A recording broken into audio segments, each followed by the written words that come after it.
Hello दोस्तों, आपका बहुत बहुत स्वागत है प्रतीक इंस्टीट्यूट में। दोस्तों, हमने कल फर्स्ट पार्ट में पढ़ा था कि नंबर्स क्या होते हैं और उन नंबर्स में हमने पढ़ा था नेचुरल नंबर्स के बारे में, होल नंबर्स के बारे में और इंटीजर्स के बारे में, और कुछ प्रॉपर्टी हमने रेशनल नंबर्स के बारे में भी पढ़ी थी।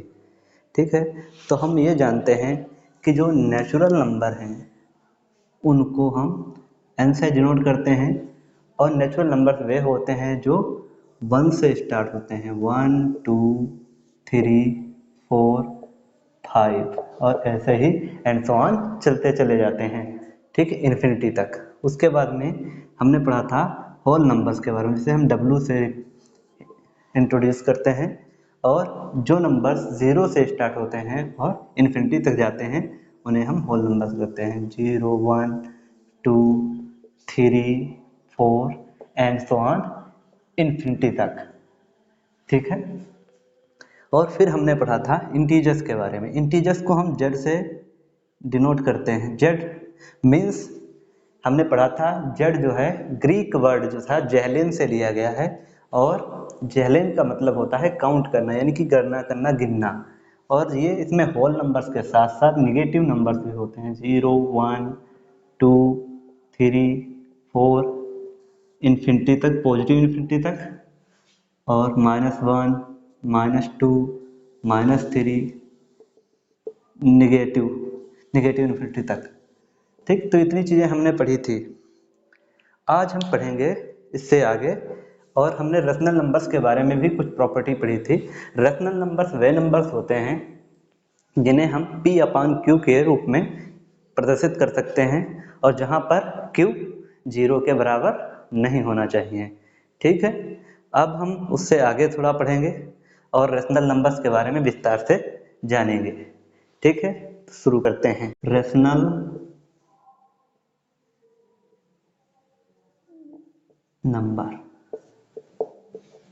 दोस्तों, रेशनल नंबर्स को पढ़ने से पहले थोड़ा हम ये जान लेते हैं कि अगर जो हम डिवीजन मेथड के बारे में पढ़ा है बचपन में, तो उसका प्रयोग करके थोड़ी प्रॉपर्टीज हम निकालते हैं उससे। तो चलिए करते हैं। जैसे मेरे प्यारे बच्चों, आपके पास 2 से डिवाइड करना है 7 को, तो हम डिवाइड करते हैं। डिवाइड का मेथड क्या होता है कि 2 से हम कौन सी संख्या को मल्टीप्लाई करें कि ये आ जाए। तो हम क्या करेंगे, हम 2 3 जा 6 माइनस करेंगे तो 1 बचता है। 1 पॉइंट लगाते हैं, दशमलव लगाते हैं, उसके बाद में 0 बढ़ा लेते हैं। 2 5 जा 10। देखिए बच्चों, जब हमने 7 को 2 से डिवाइड किया तो हमारे पास 3.5 आता है, जो दशमलव के बाद एक अंक आने के बाद समाप्त हो जाता है, या फिर 2 अंक के आने के बाद भी समाप्त हो सकता है। तो उसे हम टर्मिनेटिंग नंबर्स बोलेंगे।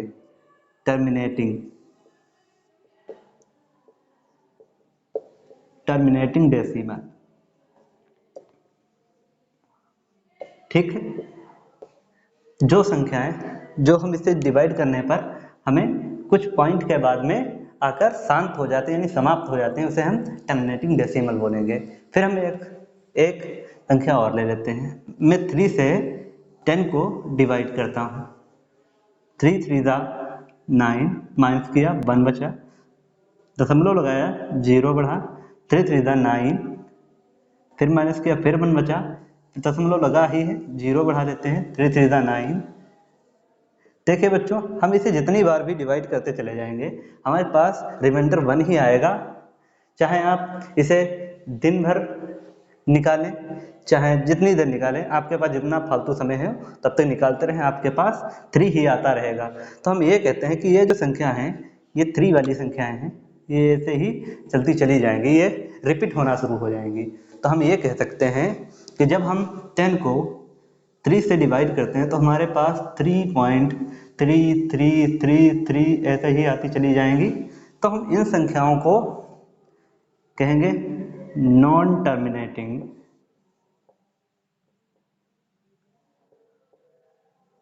Terminating repeating. ये रिपीट हो रहे हैं, रिपीटिंग डेसिमल। ठीक है, ये चीज़ हमें समझ में आ रही है।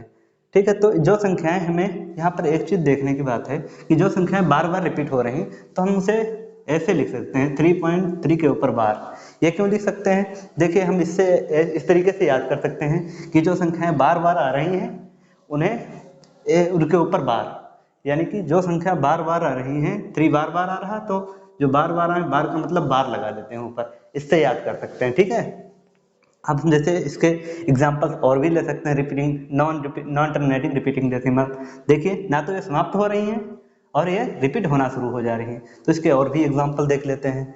जैसे मैं ले लेता हूँ 4.72 72 ऐसे ही रिपीट होती चली जाएंगी।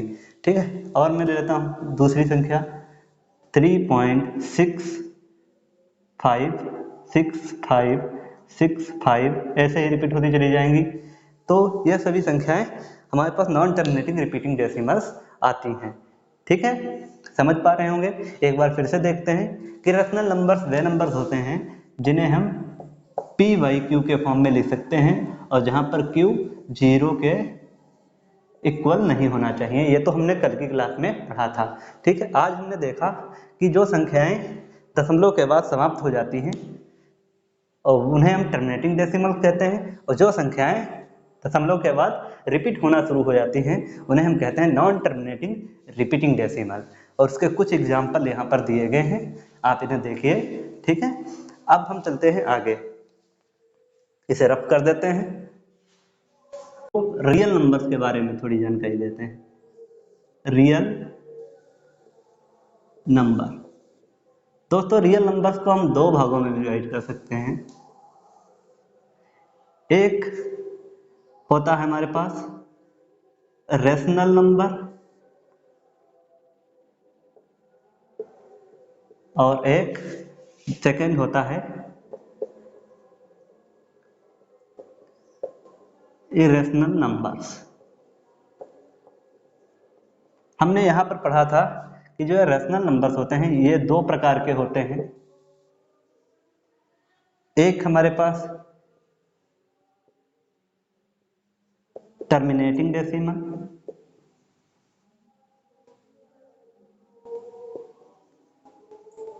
और सेकंड नॉन टर्मिनेटिंग रिपीटिंग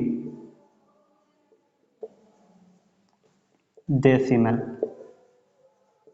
ठीक है, तो हमने ये चीजें देखी। रियल नंबर्स हमारे पास दो प्रकार के होते हैं, एक रैशनल नंबर, एक इरेशनल नंबर। रैशनल नंबर्स में दो होते हैं, एक होता है टर्मिनेटिंग डेसिमल्स, एक होता है नॉन टर्मिनेटिंग डेसिमल्स। हमने टर्मिनेटिंग डेसिमल्स के एग्जांपल देखे थे, जैसे हमारे पास 3.5 हो गया, 2.6 हो गया, 2.3 हो गया, और इसमें क्या था हमने देखा था 3.3333 ऐसे ही चलते चले गए थे। 4.72 72 72 ऐसे ही चलते चले गए थे। तो ये हमारे पास नॉन टर्मिनेटिंग डेसिमल्स थे। ठीक है, तो आज अभी तक हमने समझा कि रैशनल नंबर्स दो प्रकार के होते हैं, टर्मिनेटिंग नंबर्स और नॉन टर्मिनेटिंग रिपीटिंग डेसिमल। ठीक है, तो अब हम आगे की जानकारी लेते हैं, और मैंने कुछ यहाँ पर लिखा है उसे आप देखिए। मैंने लिखा है all terminating expressions are rational numbers. मैंने आपको बताया था कि रैशनल नंबर्स दो प्रकार के होते हैं, एक टर्मिनेटिंग डेसिमल्स और एक नॉन टर्मिनेटिंग रिपीटिंग डेसिमल। तो जो टर्मिनेटिंग डेसिमल्स होते हैं वो रैशनल नंबर्स होते हैं, और all non terminating repeating decimal are rational number. मैंने यहाँ पर आपको भी करके दिखाया था कि रैशनल नंबर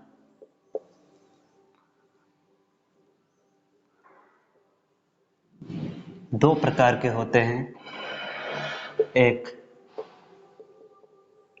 टर्मिनेटिंग और दूसरा non terminating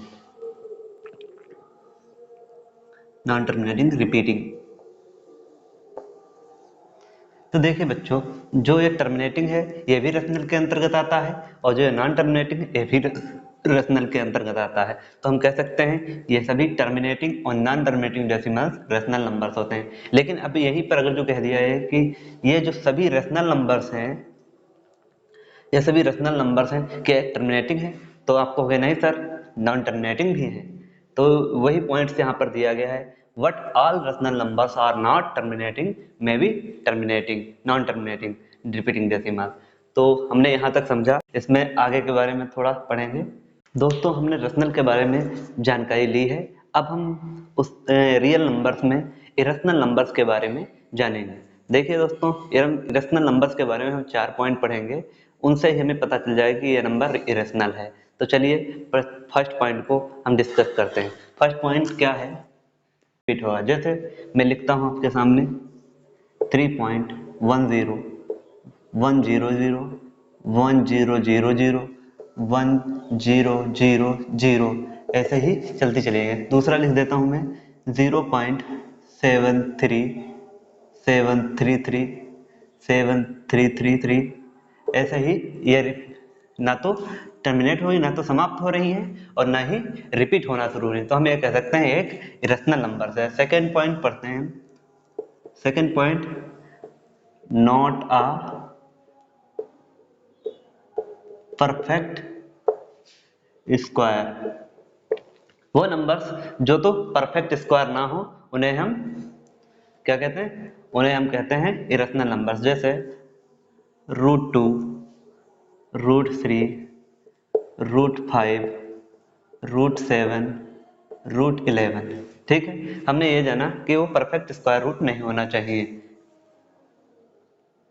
perfect square root नहीं होना चाहिए। तो √2 इसका कोई परफेक्ट स्क्वायर नहीं होता है, √3 इसका कोई परफेक्ट स्क्वायर नहीं होता, √5 इसका भी कोई परफेक्ट स्क्वायर नहीं होता है।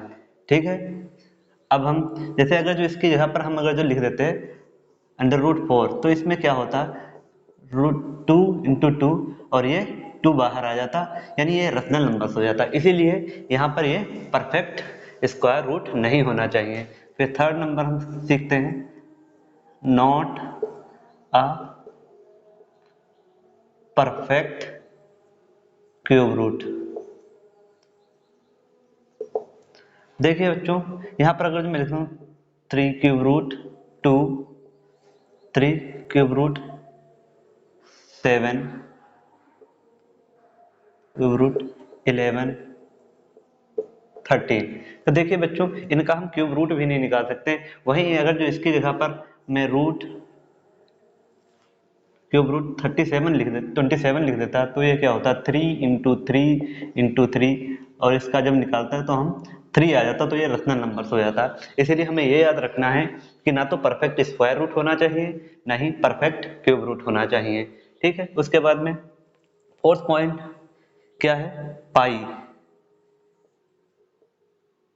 पाई एक इरेशनल नंबर है, जो आपको एज्यूमिंग वैल्यू दी होती है वो 22/7 होती है। Pi is a irrational number.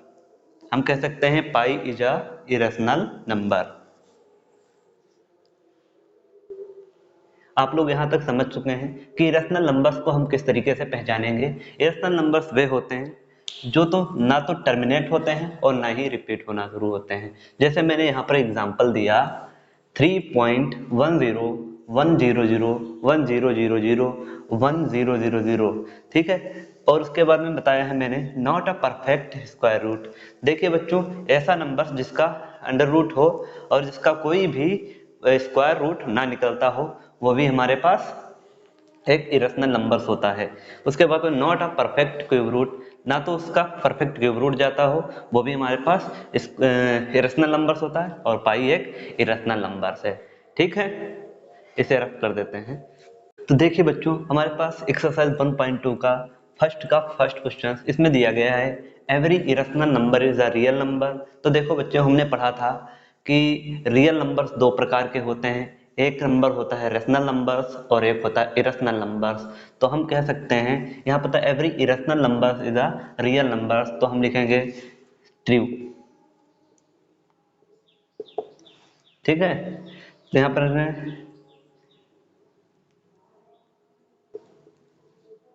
Rational numbers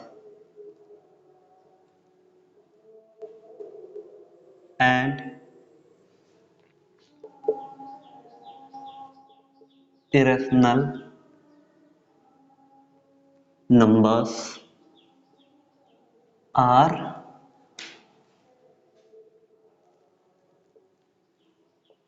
real numbers. ठीक है बच्चों, जो रेशनल नंबर्स और इरेशनल नंबर्स दोनों ही रियल नंबर्स होते हैं। ठीक है, उसके बाद में दिया गया है हमारे पास every point on the number line is the form of under root M where M is a natural number. देखिए बच्चों, यहाँ पर बताया गया जो सभी पॉइंट होते हैं नंबर लाइन पर, क्या उन्हें हम अंडर रूट एम के फॉर्म में शो कर सकते हैं, तो ऑन कर सकते हैं। तो देखते हैं, हमने एक नंबर लाइन के बारे में पढ़ा था, ये नंबर लाइन हमने पढ़ी थी,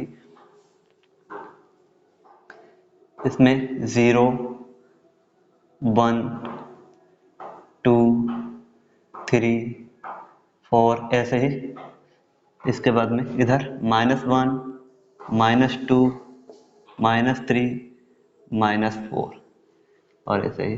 देखिए बच्चों, क्या हम देखिए जो नंबर लाइन पर ये नेचुरल नंबर्स दिए गए हैं, ये 1 2 3 4, तो देखिए हम अगर जो इस 0 को अंडर रूट एम के रूप में लिखते हैं तो ये क्या आता है, 0 ही आएगा। और अगर जो